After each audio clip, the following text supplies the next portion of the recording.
쉬운 성경 요한복음 1장. 태초에 말씀이 계셨습니다. 그 말씀은 하나님과 함께 계셨는데 그 말씀은 곧 하나님이셨습니다. 그분은 세상이 창조되기도 전에 하나님과 함께 계셨습니다.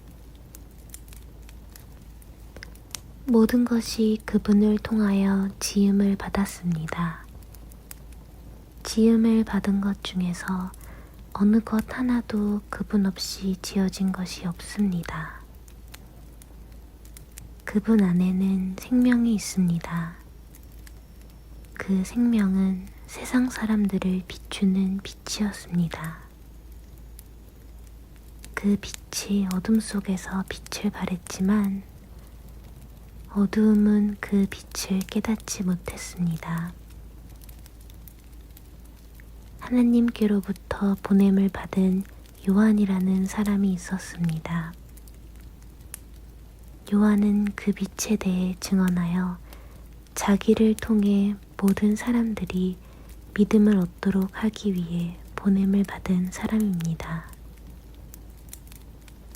요한 자신은 그 빛이 아니었으나 사람들에게 그 빛에 대하여 증언하기 위해 온 것입니다. 참 빛이 있었습니다. 그 빛은 세상에 와서 모든 사람을 비췄습니다. 참 빛이 되신 말씀이 세상에 계셨습니다. 세상은 그분을 통하여 지음을 받았는데도 그분을 알지 못하였습니다. 그분은 자기의 땅에 오셨으나 그의 백성들은 그분을 영접하지 않았습니다. 그러나 누구든지 그분을 영접하는 사람들, 그분의 이름을 믿는 사람들에게는 하나님의 자녀가 되는 자격을 주셨습니다.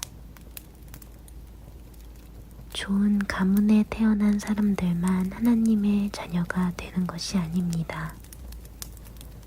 또한 어떤 사람들의 계획이나 바람에 의해서 그리고 그들의 조상으로 말미암아 하나님의 자녀가 된 것도 아닙니다.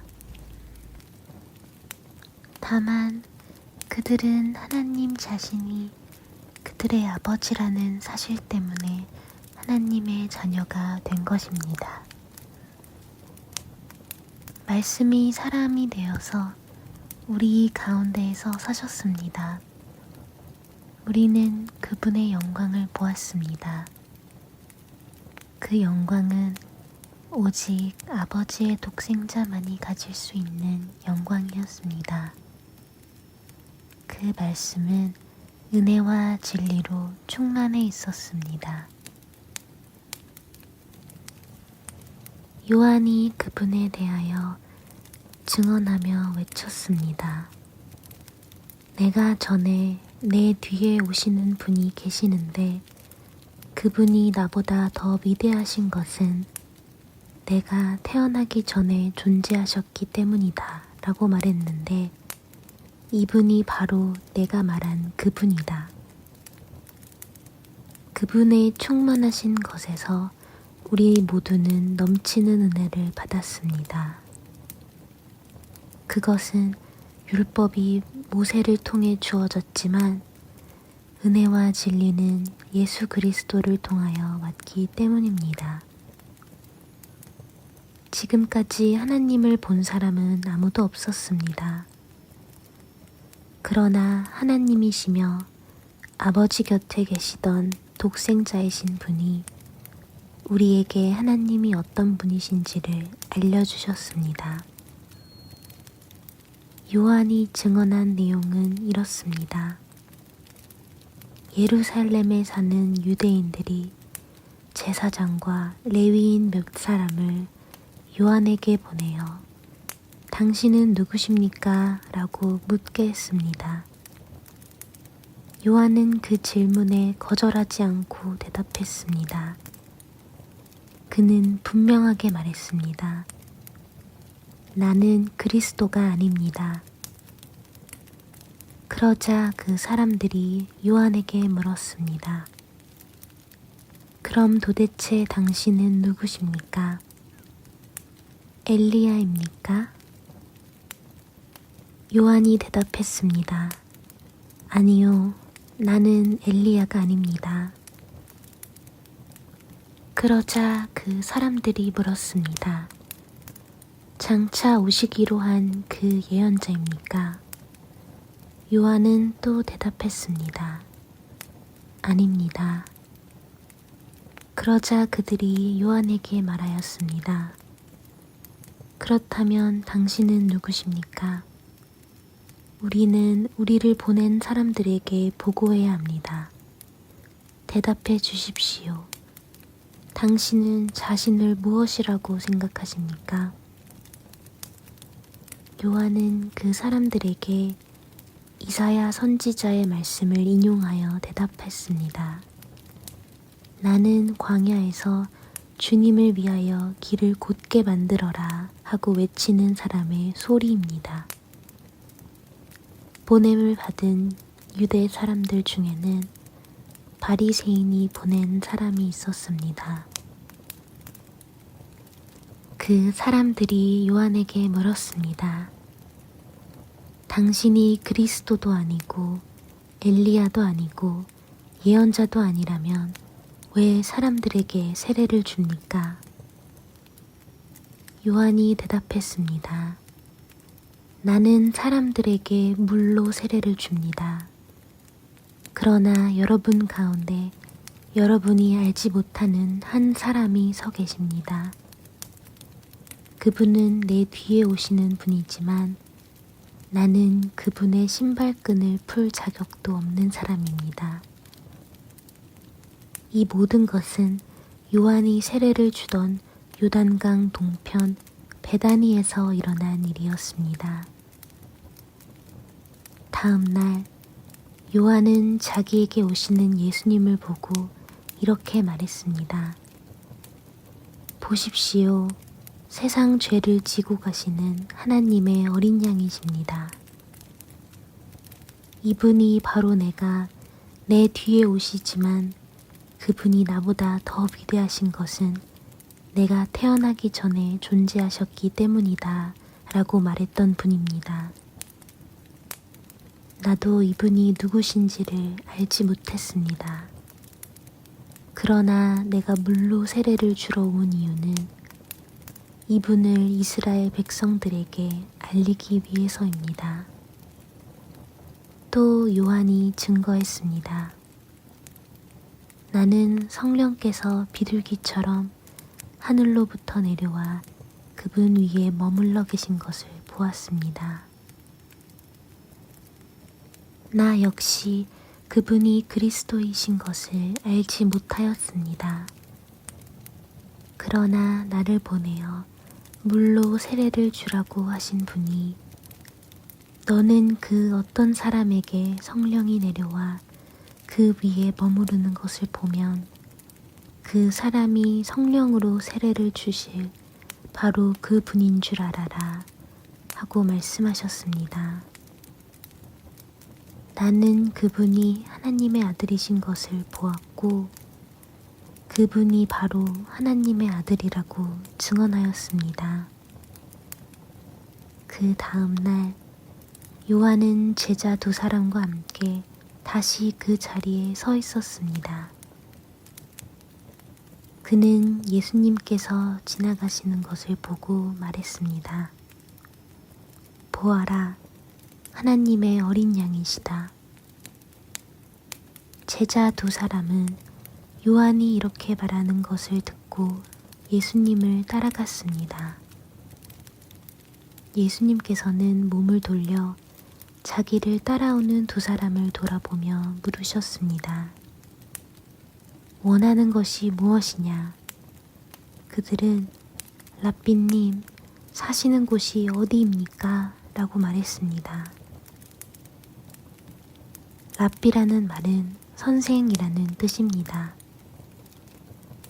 예수님께서는 와서 보아라 하고 대답하셨습니다. 그래서 두 사람은 예수님과 함께 갔습니다.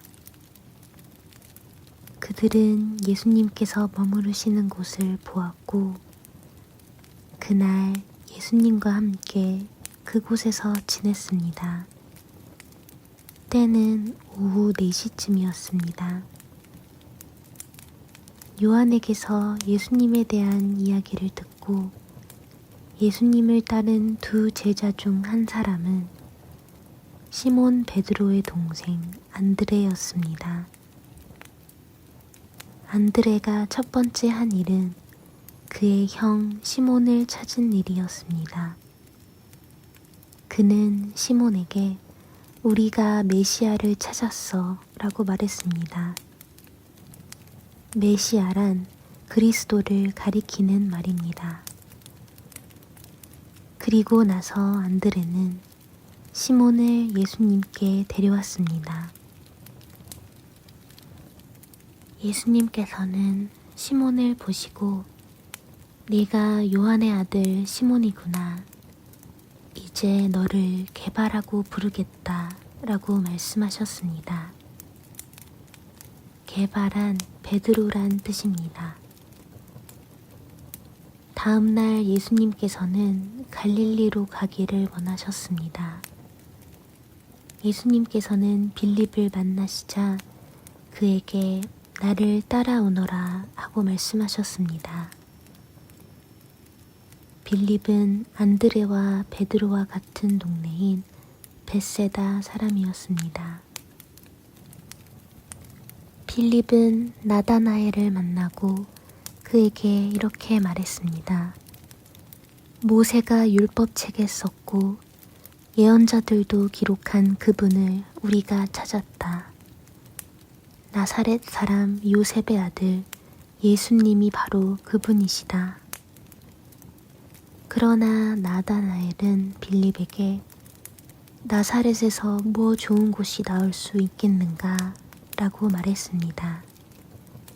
빌립은 와서 보아라 하고 대답했습니다.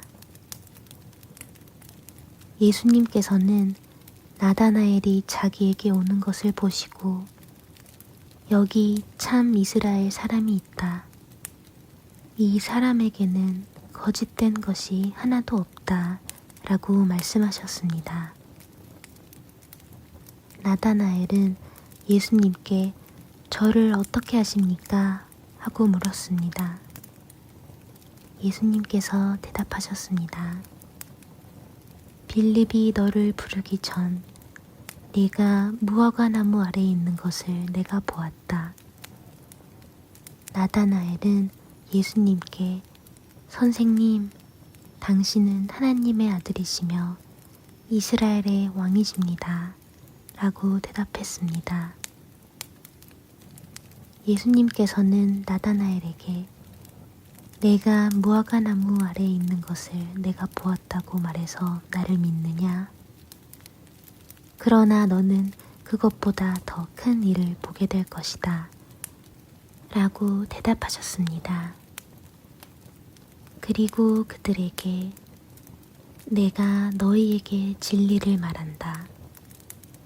너희는 하늘이 열리고 하나님의 천사들이 인자 위에서 오르락 내리락 하는 것을 보게 될 것이다. 라고 말씀하셨습니다.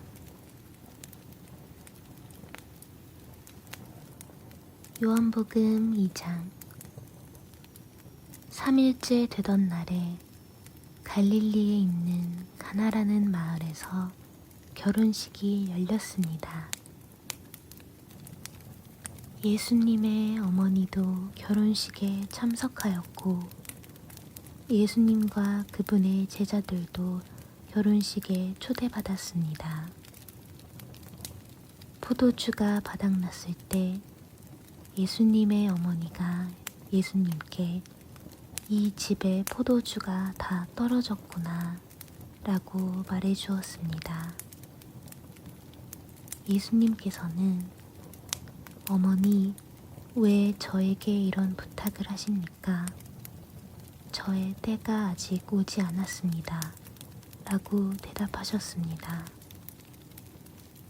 예수님의 어머니는 하인들에게 그분이 시키시는 일은 무엇이든지 하여라 하고 말해두었습니다. 그 집에는 돌로 만든 물 항아리가 6개 있었습니다. 이 항아리는 유대인들이 정결 예식에 사용하는 항아리들이었습니다. 그것은 각각 물 2~3동이를 담을 수 있는 항아리였습니다. 예수님께서 하인들에게 항아리에 물을 채워라 하고 말씀하셨습니다. 하인들은 항아리에 물을 가득 채웠습니다. 그러자 예수님께서는 그들에게 자, 이제 그것을 퍼다가 잔치를 주관하는 사람에게 갖다 주어라 하고 말씀하셨습니다. 하인들은 물을 떠서 잔치를 주관하는 사람에게 갖다 주었습니다. 하인이 떠다 준 물을 잔치를 주관하는 사람이 맛보았을 때 그 물은 포도주가 되어 있었습니다. 그는 그 포도주가 어디서 난 것인지 알지 못하였지만 물을 가져온 하인들은 알고 있었습니다. 잔치를 주관하는 사람은 신랑을 불렀습니다. 그리고 그에게 사람들은 항상 처음에 좋은 포도주를 내놓고 손님들이 취한 다음에는 값싼 포도주를 내놓는 법인데 당신은 지금까지 가장 좋은 포도주를 보관하고 계셨군요 하고 말하였습니다. 예수님께서는 이 첫 번째 표적을 갈릴리 가나에서 행하셨으며 거기서 그의 영광을 보여주셨습니다. 그러자 그의 제자들이 그를 믿게 되었습니다. 이 일이 있은 후 예수님께서는 그의 어머니와 형제들과 제자들과 함께 가버나움이라는 마을로 가서 며칠 동안 머무르셨습니다. 유대의 명절인 유월절이 가까워오자 예수님께서는 예루살렘으로 올라가셨습니다. 예수님께서는 성전 뜰 안에서 소와 양과 비둘기를 팔고 있는 사람들과 또 상에 앉아서 돈을 바꿔주는 사람들을 보셨습니다. 예수님께서는 끈으로 채찍을 만들어 양과 소를 비롯하여 모든 짐승을 성전 뜰에서 쫓아내셨습니다. 예수님께서는 돈 바꾸는 사람들의 상을 뒤엎으시고 그 사람들의 돈을 흩트리셨습니다. 그리고 비둘기를 파는 사람들에게 명령하셨습니다. 이것들을 여기서 치워라. 내 아버지의 집을 시장터로 만들지 말라. 이때 제자들은 성경에 주님의 집에 대한 나의 열심이 불처럼 나를 삼켜버렸다 라고 기록된 것을 생각하였습니다. 유대인들은 예수님께 당신은 당신에게 이런 일들을 행할 권리가 있다는 것을 증명할 무슨 표적을 행할 수 있습니까? 하고 물었습니다. 예수님께서는 이 성전을 허물어라. 그러면 내가 3일 만에 이것을 다시 세우겠다. 라고 대답하셨습니다. 그러자 유대인들은 이 성전을 건축하는데 46년이 걸렸는데 당신이 3일 만에 다시 세우겠다는 겁니까? 라고 반문했습니다. 그러나 예수님께서 말씀하신 성전은 그분 자신의 몸을 가리키는 것이었습니다. 예수님께서 죽은 자들 가운데서 부활하신 후에 그분의 제자들은 예수님께서 이렇게 말씀하신 것을 기억하였고 그들은 성경과 예수님께서 하신 말씀을 믿었습니다. 예수님께서 예루살렘에 계시는 6월절 기간 동안 많은 사람들이 그분이 행하시는 표적을 보고 예수님을 믿었습니다. 그러나 예수님께서는 모든 사람을 알고 계셨기 때문에 자기 자신을 그 사람들에게 맡기지 않으셨습니다. 예수님께서는 사람들의 마음속에 무엇이 들어있는지 알고 계셨기 때문에 사람에 대해서 어느 누구의 증언이 필요가 없었습니다.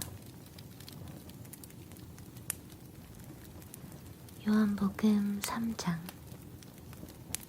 바리새인들 중에 니고데모라는 사람이 있었습니다. 그는 유대 공의회 의원 중 한 사람이었습니다. 어느 날 밤 니고데모가 예수님을 찾아왔습니다. 그는 선생님, 우리는 당신이 하나님께로부터 오신 선생님이라는 것을 압니다. 하나님께서 함께 하시지 않는다면 아무도 선생님께서 하셨던 일들을 행할 수 없습니다. 라고 말했습니다. 예수님께서 대답하셨습니다. 내가 너에게 진리를 말한다. 누구든지 다시 태어나지 않으면 하나님의 나라를 볼 수 없다. 니고데모가 예수님께 물었습니다. 사람이 이미 나이가 많아 어른이 되었는데 어떻게 다시 태어날 수 있겠습니까? 어머니의 태 안에 다시 들어가 2번씩이나 태어날 수 있겠습니까? 예수님께서는 이렇게 대답하셨습니다. 내가 너에게 진리를 말한다. 누구든지 물과 성령으로 태어나지 않는다면 그 사람은 하나님 나라에 들어갈 수 없다. 사람이 육체적으로는 그의 부모로부터 태어나지만 영적으로는 성령으로부터 태어난다. 내가 너에게 다시 태어나야 한다 라고 말한 것에 너무 놀라지 마라. 바람은 제멋대로 부는 법이다. 너는 바람 부는 소리는 듣지만 그 바람이 어디서부터 와서 어디로 가는지는 알지 못한다. 성령으로 다시 태어나는 모든 사람도 이와 같다. 니고데모는 이런 일이 어떻게 가능할 수 있습니까? 라고 물었습니다. 예수님께서 대답하셨습니다. 너는 이스라엘의 선생인데도 이 일들을 이해하지 못하느냐? 내가 너에게 진리를 말한다. 우리는 우리가 아는 것을 말하고 우리가 본 것을 증언한다. 그러나 너희는 우리가 증언한 것을 받아들이지 않고 있다. 내가 너희에게 이 세상의 일들에 대해 말했는데도 너희는 나를 믿지 않는데 내가 너희에게 하늘의 일들을 말한다면 너희가 어떻게 믿겠느냐? 하늘에서 내려온 사람, 곧 인자 외에는 하늘에 올라간 사람이 아무도 없다. 모세가 광야에서 뱀을 높이 들었던 것처럼 인자도 들려야 한다. 그것은 그를 믿는 사람들에게 영생을 얻게 하기 위해서이다. 이와 같이 하나님께서는 세상을 사랑하여 독생자를 주셨다. 이는 누구든지 그의 아들을 믿는 사람은 멸망하지 않고 영생을 얻게 하려 하심이다. 하나님께서는 세상을 심판하시기 위해 그의 아들을 세상에 보내신 것이 아니라 자기 아들을 통하여 세상을 구원하시기 위해 아들을 보내신 것이다. 하나님의 아들을 믿는 사람은 유죄 판결을 받지 않는다. 그러나 그를 믿지 않는 사람은 이미 유죄 판결을 받은 것이다. 그것은 사람이 하나님 독생자의 이름을 믿지 않았기 때문이다. 판결 내용은 이렇다. 빛이 세상에 와 있지만 사람들은 빛보다는 어두움을 더 좋아하였다는 것이다. 그들이 어두움을 더 좋아하는 것은 그들의 행위가 악하기 때문이다. 악을 행하는 사람마다 빛을 미워하며 또한 빛으로 말미암아 자기의 행위가 폭로되는 것이 두려워 빛을 향해 나오지 않는다. 그러나 진리를 행하는 사람은 그가 행한 모든 일들이 하나님을 통하여 행한 것이라는 사실을 나타내기 위해 빛을 향해 나온다.